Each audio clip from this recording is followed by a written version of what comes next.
नमस्कार छात्रों। आज मैं आपको राउल्ट्स लॉ का दूसरा भाग बताने जा रहा हूँ। ठीक है, तो हम लोग पहले राउल्ट्स लॉ के बारे में बेसिक थ्योरेटिकल पढ़ चुके थे। जो भी स्क्रीन पर है ये हम पढ़ चुके हैं। ठीक है, जनरली आपको उसको याद भी रखकर आगे चलना है। ग्राफिकल मेथड भी हम लोग कंप्लीट कर चुके थे। अब नेक्स्ट आज जो हम पढ़ेंगे वो हम राउल्ट्स लॉ को डाल्टन्स लॉ से रिलेट करते हुए एक नया फार्मूला बनाएंगे जो कि न्यूमेरिकल की दृष्टि से बहुत ही ज़्यादा महत्वपूर्ण है। मेरा अनुरोध है, कृपया कर वीडियो को अंत तक देखें। इससे वीडियो की सार्थकता आपके लिए बढ़ जाएगी। बीच में छोड़ने से वीडियो आपके लिए बिल्कुल भी ठीक साबित नहीं होगा। ठीक है, तो थोड़ा सा धैर्य बनाकर कम से कम 5 से मिनट भी अगर आप वीडियो को देते हैं तो आप पूरा वीडियो ही कंप्लीट करेंगे। चलिए हम लोग अपने पाठ को शुरू करते हैं। Dalton's law. Dalton's law 11th class में गैसेस स्टेज में हम लोग पढ़ रखे हैं। थोड़ा सा मैं उसका रिवीजन आपके लिए करा देता हूँ।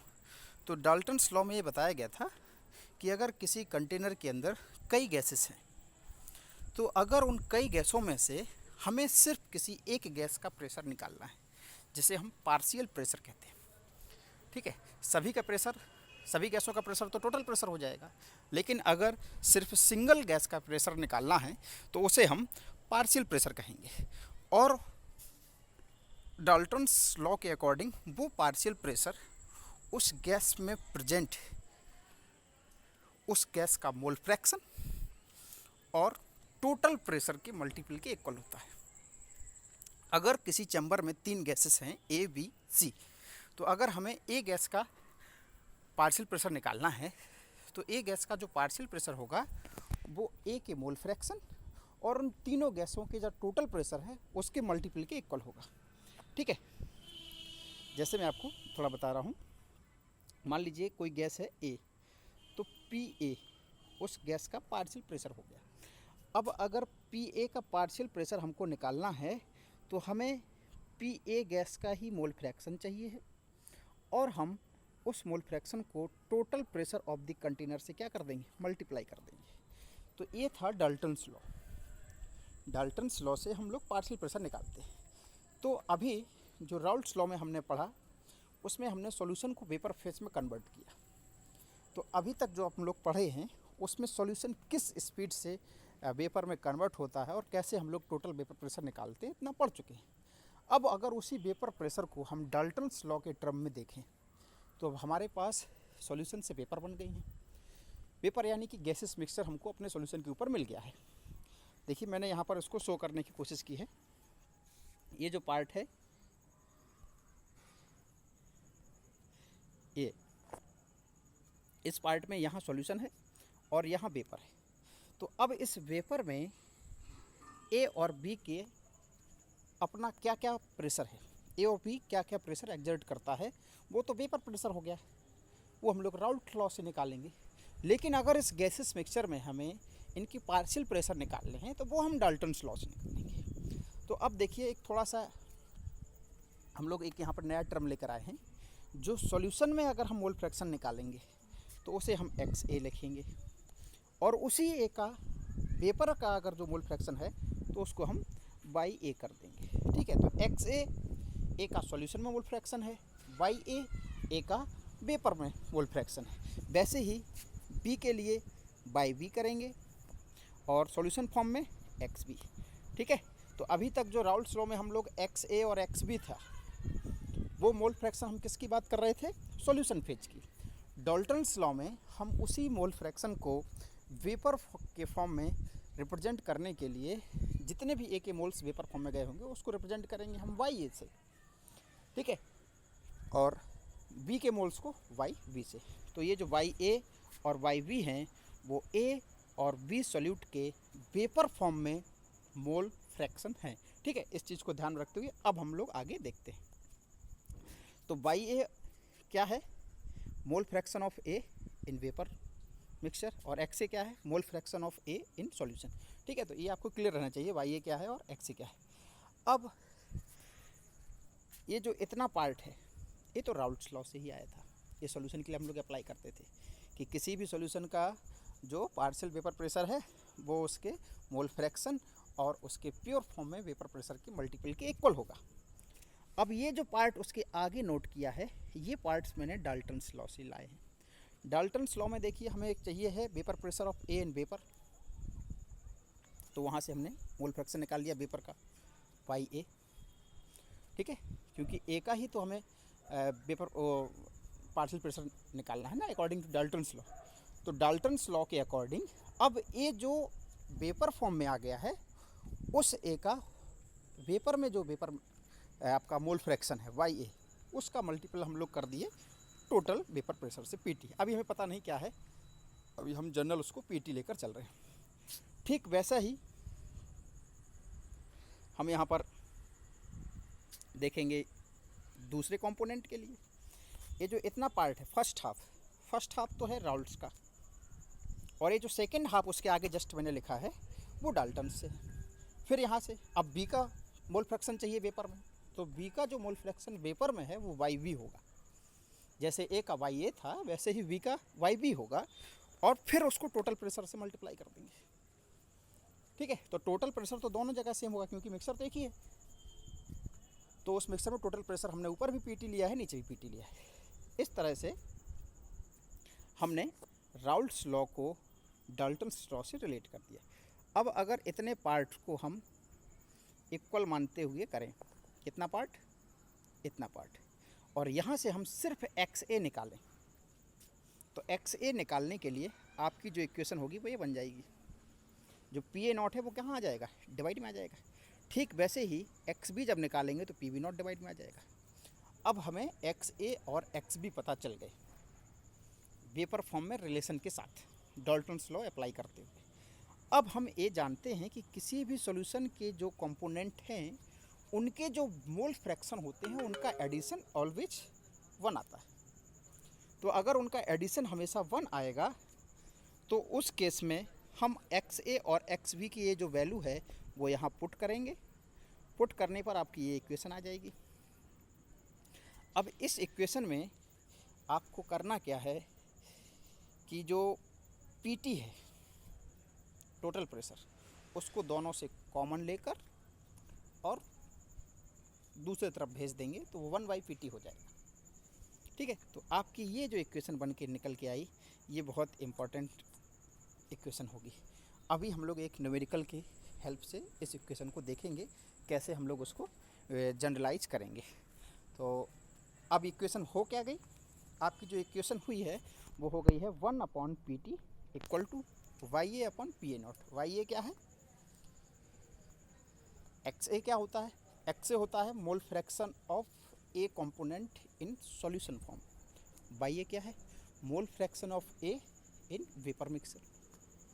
ठीक है, तो Y A upon P A not कहने का मतलब आप ऐसे याद रखने के लिए ऐसे कर सकते हैं कि जिस गैस का मोल फ्रैक्शन हमने वेपर फॉर्म में लिया है उसी का वेपर प्रेशर प्योर फॉर्म में नीचे से डिवाइड करेंगे।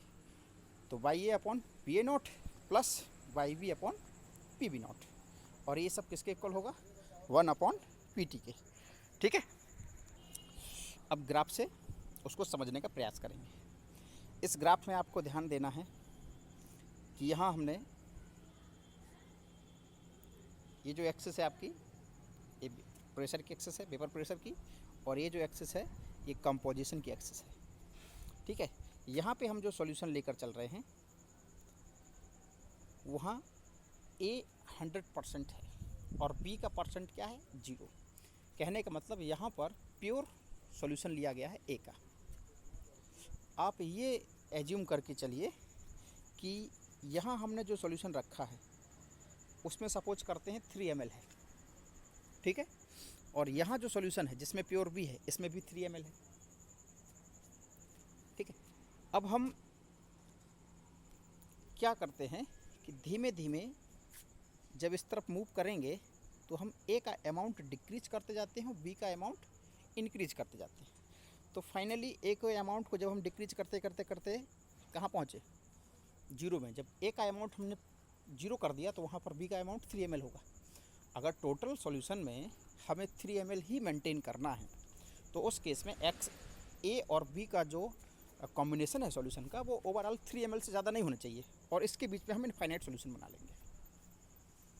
ठीक है, टोटल वॉल्यूम 3 ml, आप कुछ भी एज्यूम कर सकते हैं, 3 ml, 5 ml, 10 ml, ये सिर्फ समझने के लिए, जनरलाइजेशन के लिए।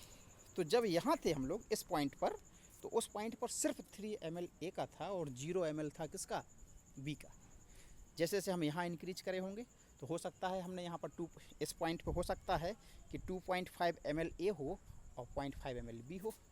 यहाँ जब मूव करें तो हो सकता है कि यहाँ 2 ml आपका ए हो और 1 ml बी हो सकता है जब हम यहाँ मूव करें तो यहाँ 1 ml ए का हो और 2 ml बी का हो। जब हम यहाँ मूव करें तो हो सकता है कि यहाँ पर बी के जो ml हैं वो 2.5 हो और ए का ml 0.5 हो। और जब हम यहाँ आ जाएं तो हो सकता है, हो क्या सकता है, यहाँ तो हम उसको एज्यूम ही करके चल रहे हैं, यहाँ आपका बी टोटल 3 ml हो जाएगा और ए क्या हो जाएगा, 0 हो जाएगा। तो इस तरह से ये ऐसा एज्यूम कर कर एक ग्राफ बनाया गया है। ठीक है, तो इसलिए से आपको ये बिल्कुल ध्यान रखना है कि यहाँ पर एक्स ए क्या है 1 और एक्स बी 0 है, यानी कि यहाँ पर वी का मोल फ्रैक्शन 0 है और यहाँ पर ए का मोल फ्रैक्शन 0 है। तो ये कैसे हमने 0 एज्यूम किया, कैसे हमने वी को 1 माना, इस तरह से एज्यूम करके चल रहे हैं कि इधर से अगर हम इधर मूव करेंगे तो बी का जो सॉल्यूशन में परसेंटेज है वो इंक्रीज करेगा। तो देखिए मैंने यहाँ इसको रिप्रेजेंट भी किया है कि जब भी हम लेफ़्ट टू राइट मूव करेंगे, ये देखिए लिखे ना L to R, left to right move करते हैं तो कंपोजिशन रिचर इन बी, तो जो कंपोजिशन है वो बी कंपोनेंट में रिच होगा। कहने का मतलब यहाँ पर बी का अमाउंट इंक्रीज कर जाएगा। और जब हम राइट टू लेफ़्ट मूव करेंगे, राइट से लेफ़्ट की तरफ मूव करेंगे तो कंपोजिशन रिचर इन ए, तो यहाँ पर ए का अमाउंट बढ़ेगा। ठीक है, ये चीज़ आपको क्लियर होनी चाहिए। अब इतनी चीज़ क्लियर होने के बाद अब हम इस ग्राफ को स्टडी कर सकते हैं। अब इस ग्राफ में स्टडी करने से पहले एक चीज़ और आपको ध्यान में रखनी है कि हम ये एज्यूम करके चल रहे हैं कि ये जो ए और बी का जो सॉल्यूशन है उसमें ए का वेपर प्रेशर बी के वेपर प्रेशर से ज़्यादा है, या आप ये कह सकते हो कि ए की वेपर में कन्वर्ट होने की टेंडेंसी बी के कंपैरिजन में ज़्यादा है। तो ए यहाँ पर हैं, दोनों ही वेपर में कन्वर्ट हो सकते हैं, दोनों ही वोलाटाइल लिक्विड के सॉल्यूशन हैं, ए और बी दोनों ही वोलाटाइल हैं। वोलाटाइल का मतलब क्या होता है, जो इजीली वेपर में कन्वर्ट हो जाएं। तो वेपर में दोनों कन्वर्ट हो रहे हैं, लेकिन वेपर में कन्वर्ट होने की टेंडेंसी ए की ज़्यादा है, इसलिए प्योर फॉर्म में ए का वेपर प्रेशर मोर है इन कंपैरिजन टू बी। ठीक है, तो अब इसको ग्राफ को स्टडी करेंगे। इतनी चीज़ें ग्राफ के बारे में आपको पता होनी चाहिए, चाहे वो पिछला ग्राफ हो जो हम पिछले लेक्चर में पढ़े हैं, और चाहे वो ये ग्राफ हो, एक ग्राफिकल चीज़ें बिल्कुल क्लियर होनी चाहिए। अब हम इसमें आपको एक थोड़ा सा फैक्ट बताने की कोशिश कर रहे हैं, बिल्कुल ध्यान से आप देखिएगा। मान लेते हैं ये जो दो लाइन आपको दिख रही हैं, जो स्ट्रेट लाइन है वो लिक्विड लाइन है और जो कर्व्ड लाइन है वो वेपर की लाइन है। ठीक है, क्योंकि सॉल्यूशन में हमने क्लोज कंटेनर में सॉल्यूशन को जब हीट किया तो उसमें सॉल्यूशन का कुछ पार्ट वेपर में कन्वर्ट हो गया। ठीक है, तो मोल फ्रैक्शन वेपर का भी रहेगा और सॉल्यूशन फॉर्म का भी रहेगा। एक्स है आपका सॉल्यूशन फॉर्म का और वाई है आपका वेपर फॉर्म का। तो आपको दोनों लाइन शो करनी पड़ेंगी, वेपर की लाइन भी और लिक्विड की लाइन भी। अब ये ज़रूर क्वेश्चन आपके मन में आएगा कि ये जो लिक्विड की लाइन जो नीचे कर्व्ड हमने बनाया है, ये हो सकता था ऐसे भी कर सकते थे। ठीक है, तो ऐसे क्यों नहीं किया, नीचे ही क्यों टिल्ट किया उसको अभी आप देखेंगे तो क्लियर हो जाएगा। ठीक है, अब देखिए, सपोज करिए मैंने यहाँ पर एक पॉइंट लिया है, ये जो पॉइंट आपको दिख रहा है ये पॉइंट इस लाइन पर लिया। अब अगर कोई हमसे कहे कि इस पॉइंट पर वेपर प्रेशर कितना है, तो इस पॉइंट पर वेपर प्रेशर हम वेपर प्रेशर की एक्सिस की तरफ मूव करेंगे तो हॉरिजेंटल आप जहाँ कहीं भी जाएंगे तो आपको क्या मिलेगा, वेपर प्रेशर मिलेगा। ठीक है, इस पॉइंट पर। लेकिन अगर कोई कहे कि इस पॉइंट पर ए और बी कितना है, ए का कितना ml है और बी का कितना ml है, तो हम किस तरफ मूव करेंगे, कंपोजिशन एक्स की तरफ मूव करेंगे।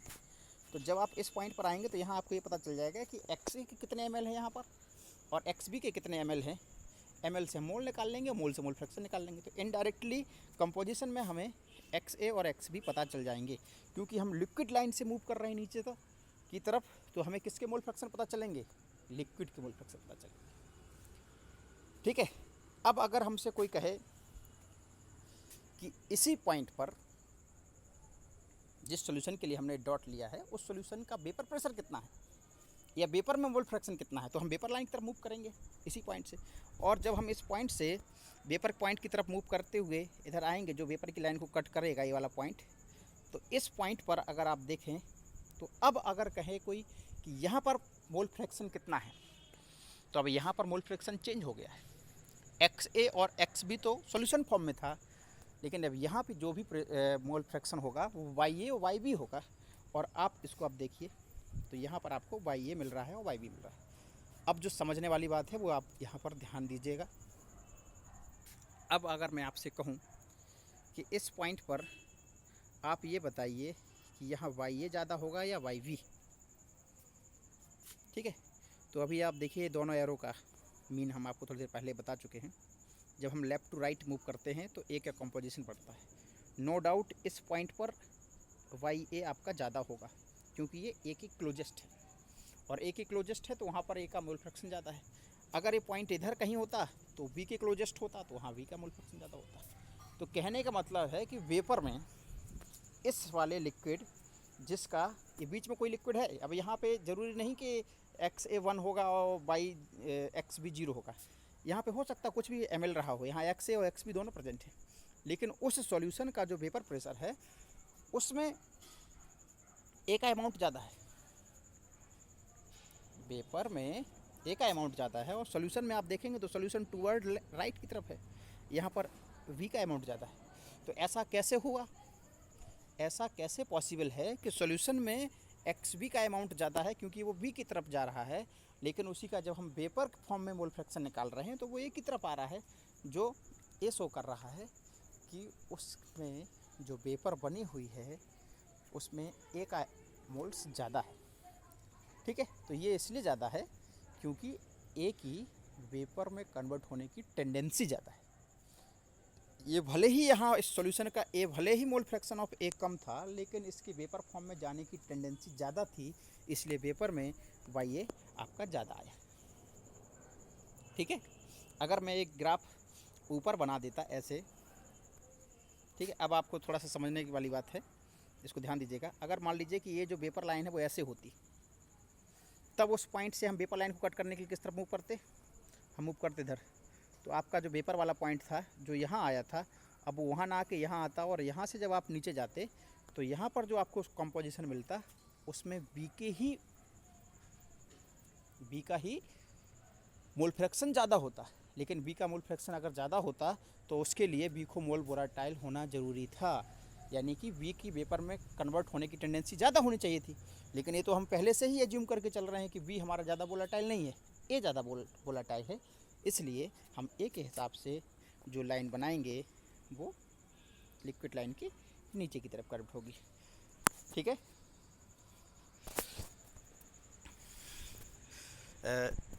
जहाँ तक बात आपको क्लियर हो गई होगी। अगर नहीं क्लियर हुई है तो थोड़ा सा एक बार उसको पीछे करके एक बार फिर से कोशिश करिए, ज़रूर आपकी बात में आपको बात समझ में आएगी। ठीक है, यहाँ जो चीज़ें लिखी हुई हैं वो भी सब देख लीजिएगा क्योंकि इन सब का भी बहुत इम्पोर्टेंस है। ठीक है, ये जो हॉरिजेंटल लाइन गई है आपकी, ये आपको क्या बताएगी, we get total vapour pressure of that solution. जिस पॉइंट पर हम लोग सॉल्यूशन चेक करना चाहेंगे उसका हमें टोटल वेपर प्रेशर मिल जाएगा।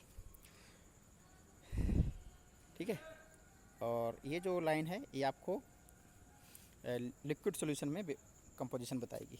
जो वेपर लाइन है वो कम्स बिलो बिकॉज ऑफ ये सब आपको पहले बता चुके हैं। अब टॉपिक चेंज करते हैं। टॉपिक क्या चेंज करना है, हम आपको ये बताना चाह रहे हैं कि मान लीजिए कि किसी सॉल्यूशन में ए और बी ए के मोल मैं 1 मोल एज्यूम करके चल रहा हूँ, बी का मोल एज्यूम करके चल रहा हूँ 2। ठीक है, ये वेपर है, इसी सॉल्यूशन की वेपर, जिस सॉल्यूशन को हमने हीट किया था उस सॉल्यूशन की ये वेपर है। अब हम उस वेपर को उस कंटेनर से निकाल के उसको ठंडा करके दूसरे कंटेनर में ट्रांसफ़र कर दें। जो क्लोज्ड कंटेनर था जहाँ से सॉल्यूशन और वेपर के बीच में इक्विलिब्रियम थी, अब वो हम उस इक्विलिब्रियम को डिस्टर्ब करना चाहते हैं और जितनी भी वेपर बनी ए और बी की, उस सारे वेपर को, और उस वेपर में हमें पता है कि ए का जो मोल है वो 1 मोल है और बी का जो मोल है वो 2 मोल है, और पूरे मोल्स को हम कंडेंस करके सॉल्यूशन में कन्वर्ट कर लिए दूसरे कंटेनर में, एक डिफरेंट कंटेनर में। तो आप पाएंगे कि यहाँ अभी भी, क्योंकि हम एक ही वेपर को ही कंडेंस कर रहे हैं, तो एक ही वेपर कंडेंस होगी तो उसमें ए के मोल 1 ही रहेंगे और बी के मोल 2 ही रहेंगे। ठीक है, तो जो वेपर का कंपोजिशन होता है उसको जब आप कंप्लीट कंडेंसेशन करते हैं तो वो जितने मोल वेपर में होते हैं वो सारे के सारे मोल कंप्लीटली कंडेंस्ड हो जाते हैं।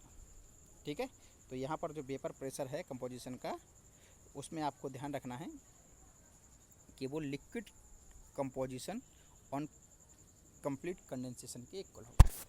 यानी कि जो कंपोजिशन वेपर फॉर्म का था उसको जब हम कंडेंस कर देंगे, पूरी तरह से कंडेंस कर देंगे 100%, तो वही कंपोजिशन उस सॉल्यूशन का भी होगा जिसे हमने वेपर को कंडेंस करके बनाया है।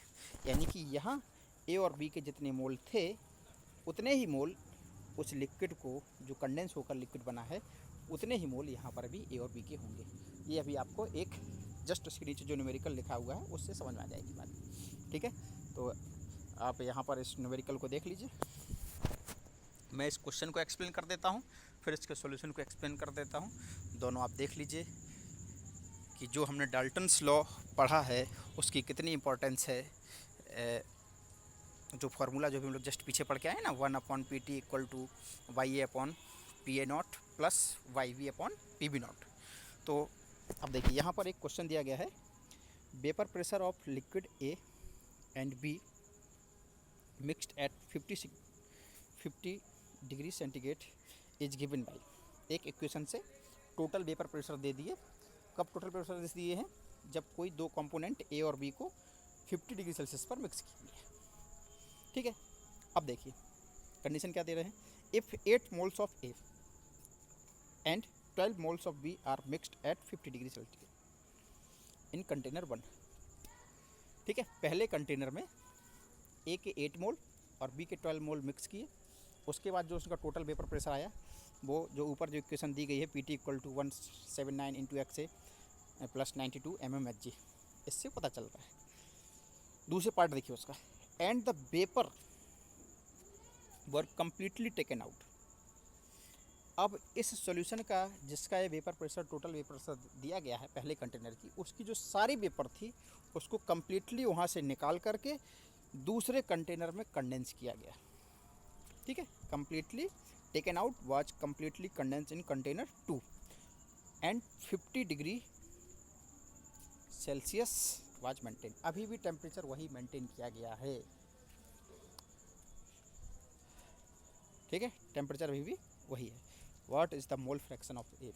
अब हमें बताना है कि अब ए का मोल फ्रैक्शन कितना हो गया है, कहाँ पे, कंटेनर 2 की वेपर में। यानी कि पूरा जो क्वेश्चन है बड़ा कॉम्प्लिकेटेड क्वेश्चन है, लेकिन इस तरह के क्वेश्चन को कैसे सॉल्व करना है बहुत इजी है। थोड़ी सी चीज़ें आपको ध्यान में रख के काम करना है। कोई दो गैसेस दी गई हैं ए और बी, दोनों के मोल्स बता दिए, उनका जो टोटल प्रेशर है वो आपको पता है। फिर बता रहे हैं जितना भी वेपर बना होगा उसका, जिसका आपको वैल्यू दिया गया, उस पूरे पेपर को कंडेंस करके दूसरे कंटेनर में ले गए। टेम्परेचर अभी भी 50 डिग्री सेंटीग्रेड है। जब दूसरे कंटेनर में ले गए तो वहाँ से फिर से पेपर में कन्वर्ट हुआ होगा वो, और जब वो फिर से पेपर में कन्वर्ट हुआ है, सॉल्यूशन से पेपर बनाए, वेपर से लिक्विड लाए, अब उस लिक्विड को फिर से हीट करके वेपर फॉर्म में कन्वर्ट किए, तो अब जो दूसरे कंटेनर की वेपर है, उस दूसरे कंटेनर की वेपर में ए का अब कितना परसेंट है। ठीक है, अब के का कितना परसेंट, यानी कि के का ए का मोल फ्रैक्शन कितना हो गया वहाँ पर, वो आपको बताना है। तो क्वेश्चन देखने से हैवी है, इस क्वेश्चन को आप देखते ही क्या कर देंगे, छोड़ देंगे। जिस क्वेश्चन को मुझे समझाने में आपको 2 मिनट लग गया, उस क्वेश्चन को आप देखते ही छोड़ देंगे। खैर, इस क्वेश्चन को कैसे सॉल्व करेंगे उसको देखते हैं हम लोग। अब देखिए, क्वेश्चन को सॉल्व करने के लिए सबसे पहले आपको पी ए नॉट और पी बी नॉट पता होना चाहिए। पी ए नॉट क्या होगा? पी ए नॉट क्या होगा? Vapour pressure of A in pure form, P B naught vapour pressure of B in pure form, और पी टी जो टोटल वेपर प्रेशर है वो आपको पता है, वो इस इक्वेशन से दिया गया है। ठीक है, अगर हम मान लेते हैं कि हमें वेपर प्रेशर चाहिए है प्योर ए की, तो अगर प्योर ए की वेपर प्रेशर चाहिए है तो उस टाइम पर बी के कितने मोल होंगे? उस टाइम पर बी के कितने मोल होंगे? 0। भाई जब ए प्योर है तो बी के मोल क्या होंगे? 0 होंगे। आप देख रहे हैं जो टोटल वेपर प्रेशर की इक्वेशन दी गई इसमें एक्स बी है ही नहीं। ठीक है, तो आपने यहाँ एक्स ए की जगह 1 रख दिया है। एक्स ए की जगह जैसे ही आप 1 रखेंगे, एक्स ए की जगह 1 रखने का मतलब क्या है कि आप प्योर ए की बात कर रहे हैं। ठीक है, जैसे ही आप यहाँ एक्स ए रखेंगे तो ये प्योर ए हो जाएगा और ये जो पी टोटल है वो कन्वर्ट हो जाएगा पी ए नॉट में। तो जैसे ही आपने यहाँ 1 रखा तो आप टोटल कर दीजिए तो पी ए नॉट निकल आया। ठीक सेम काम हमें क्या करना है, जब हमें बी का फॉर्म में निकालना है तो हम अगर बी कम्प्लीटली है उस सोल्यूशन में, तो जहाँ एक्स बी इक्वल टू 1 था, अभी आप देख रहे थे पीछे ग्राफ में, जहाँ हम एक्स बी इक्वल टू 1 लिख रहे थे वहाँ एक्स ए क्या हो गया था? 0। तो अब यहाँ पर आप एक्स ए की वैल्यू 0 पुट कर देंगे तो ये पूरा टर्म 0 हो जाएगा। तो कितना आ जाएगा? 92। इस तरह से ये जो इक्वेशन दी गई थी क्वेश्चन में उसको हम लोग हेल्प लेते हुए उस इक्वेशन की पी ए नॉट और पी बी नॉट निकाल लेंगे। जब पी ए नॉट और पी बी नॉट पता चल गया तो अब हम टोटल प्रेशर वेपर का निकाल सकते हैं जो पहले कंटेनर का मिक्सचर था। तब हमारा ये राउल्ट्स लॉ वर्क करेगा जो हम लोग पहले लेक्चर में राउल्ट्स लॉ पढ़े थे। तो वहाँ पर पी टोटल इक्वल टू क्या आया था? पी टोटल आया था जितने कंपोनेंट हैं उतने कंपोनेंट का मोल फ्रैक्शन और मल्टीपल करना है किससे? पी ए नॉट और पी बी नॉट से। तो हमने पी ए नॉट और पी बी नॉट यहाँ पे निकाल लिया। अब आप यहाँ उसकी वैल्यू पुट करेंगे। वैल्यू पुट करेंगे तो यहाँ से आपको एक वैल्यू पता चल जाएगी। इसको जब आप सॉल्व करते जाएंगे तो वो वैल्यू कौन सी पता चलेगी आपको? आपको वैल्यू पता चलेगी पी टोटल की। ठीक है, तो जब आप इसको यहाँ सॉल्व कर लेंगे तो यहाँ से आपका आ जाएगा पी टोटल। फिर आप इस फॉर्मूले का यूज करेंगे। ये वो फार्मूला है जो जस्ट अभी हम लोग पीछे पढ़ते आए हैं, 1 by P T upon Y A upon P A naught by B upon P B naught. ध्यान रखिएगा, बाई ए और बाई बी दोनों का एडिशन भी क्या होगा? 1 होगा। तो जो वाई बी था, देखिए मैंने वहाँ पर 1 माइनस वाई ए की फॉर्म में लिखा है। ठीक है, तो हमने उसको इक्वेशन को, क्योंकि हमें वाई ए निकालना है, वेपर का तो मोल फ्रैक्शन हमको दिया नहीं गया क्वेश्चन में, हमको तो इनिशियल मोल दिए गए थे 8 मोल्स और 12 मोल्स। तो वेपर में कितने मोल पहुँचे हैं तो मोल निकालने या मोल फ्रैक्शन निकालने, तो उससे हमको वही पता चल जाएगा कि जो दूसरे कंटेनर में जो हमने कंडेंस किया है वहाँ कितने मोल पहुँचे होंगे। ठीक है, तो यहाँ से हम ये निकालने की कोशिश कर रहे हैं। तो जब आप यहाँ इसको वाई ए के फॉर्म में ही वाई बी को पुट कर देंगे तो आपकी इक्वेशन बन जाएगी और यहाँ से आपका वाई ए निकल आएगा। अब आप इसको सॉल्व करिएगा डाटा को रखकर। मैं इतना बता दे रहा हूँ कि सपोज कर लेते हैं कि वाई ए आपका अल्फ़ा आया तो वाई बी आप निकाल लेंगे। भाई जब वाई ए पता चल गया तो 1 में से माइनस कर दो तो वही वाई बी होगा। हम मान लेते हैं अभी कि वाई बी आ गया बीटा। दो जनरल टर्म ले लिए, वाई ए आ गया अल्फ़ा और वाई बी आ गया बीटा। अब हम सेम कंडीशन, हमें जब वाई ए और वाई बी पता चल गए तो हम वेपर की का जो कंपोजिशन है उसमें हम इसको अप्लाई कर सकते हैं। तो अब हम इसको अप्लाई कर दिए तो यहाँ पर जो टोटल प्रेशर होगा, क्योंकि अब हमें इनके मोल फ्रैक्शन पता चल गए हैं तो हमने वहाँ मोल फ्रैक्शन पुट कर दिए। जो वाई ए था अब वही दूसरे कंटेनर में जाकर एक्स ए हो गया। अगर आप देखिए अभी हमने पीछे एक बताया था कि अगर हम ए के वेपर को कंडेंस करके उसका सॉल्यूशन बनाएंगे तो अगर वहाँ वेपर में भी ए का मोल 1 था तो उसके सॉल्यूशन में भी उसका मोल क्या होगा? 1 ही होगा।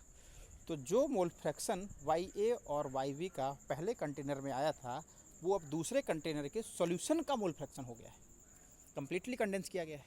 तो अब वही YA XA हो जाएगा अल्फ़ा, और वही YB जो भी हमने बताए। अब इसकी वैल्यू अभी आप एग्जैक्ट कैलकुलेट करिएगा जो भी आए, ठीक है। यहाँ मैंने उसको अल्फ़ा और बीटा लेके एज्यूम कर दिया। तो अब जब हमें PA0 पता है, PB नॉट पता है, YA और YB हम लोग निकाल ही चुके हैं इस इक्वेशन से, तो यहाँ से हमारा P टोटल आ जाएगा।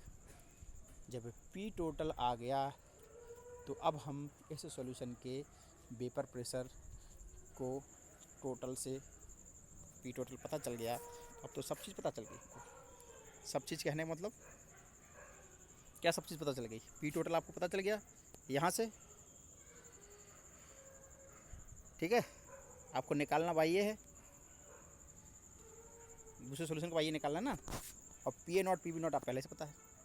तो फिर से जैसे यहाँ से हम लोग यहाँ इसको निकाल के सॉल्व करके YA निकाल एज्यूम किए थे अल्फ़ा, आप वो सारी वैल्यू यहाँ पर रख देंगे तो आपकी यहाँ से YA का वेपर प्रेशर निकल आएगा, वेपर प्रेशर। तो ये बड़ा कॉम्प्लिकेटेड न्यूमेरिकल है, ठीक है। लेकिन फर्स्ट लेक्चर और सेकंड लेक्चर को कंबाइंड फॉर्म में उसका किस तरह से हमको राउल्ट्स लॉ को यूज करना है, कैसे राउल्ट्स लॉ से हम किसी भी अननोन सॉल्यूशन को वेपर प्रेशर, उनके मोल फ्रैक्शन निकाल सकते हैं, वो हम लोग इस लेक्चर में देखें, ठीक है। नेक्स्ट लेक्चर में हम लोग राउल्ट्स लॉ के जो दोनों फॉर्म मैंने आपको बताया, डाल्टन्स लॉ से रिलेट करके और विदाउट डाल्टन्स लॉ, इनका और यूज देखेंगे। फिर हम लोग कॉलिगेटिव प्रॉपर्टी में आ जाएंगे। तो हम लोग को 4 कॉलिगेटिव प्रॉपर्टी पढ़ना है टोटल, और मेन यही है। लेकिन वहाँ तक पहुँचने के लिए इतने पापड़ आपको ये बेलने थे, ठीक है। जल्द ही हम लोग दूसरे लेक्चर में मिलेंगे आपसे, ठीक है। तब तक के लिए आप अपना और अपनों का ख्याल रखें। सरकार द्वारा बनाए गए सोशल डिस्टेंसिंग के नियमों का पालन करें। आप स्वस्थ हों, ऐसी हमारी कामना है। और बहुत ही जल्द हम लोग अगले लेक्चर में आपसे मिलेंगे।